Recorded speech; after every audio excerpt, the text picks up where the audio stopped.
ಯಾಕೆ ಜಪಾನ್ ಈ ಸಣ್ಣ ದ್ವೀಪಕ್ಕಾಗಿ ಪ್ರತಿ ವರ್ಷ ನೂರಾರು ಕೋಟಿ ರೂಪಾಯಿ ಖರ್ಚು ಮಾಡುತ್ತೆ? ಇದಾಗಿದೆ ಜಪಾನ್ನ ರಾಜಧಾನಿ ಟೋಕಿಯೋ. ಇಲ್ಲಿಂದ ಸೌತ್ ನ ಕಡೆಗೆ 1700 ಕಿಲೋಮೀಟರ್ ಹೋದ್ರೆ ಒಂದು ಸಣ್ಣ ದ್ವೀಪ ಕಾಣಿಸುತ್ತೆ. ಇದರ ಹೆಸರಿದೆ ಓಕಿನೋಟೋ ರಿಶಿಮಾ. ಈ ದ್ವೀಪ ಜಪಾನ್ ಕಂಟ್ರೋಲ್ ನಲ್ಲಿ ಬರುತ್ತೆ.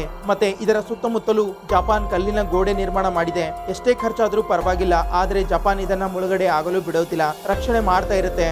ಯಾಕೆ? ಯುನೈಟೆಡ್ ನೇಷನ್ ನ ಒಂದು ಕಾನೂನು ಇದೆ.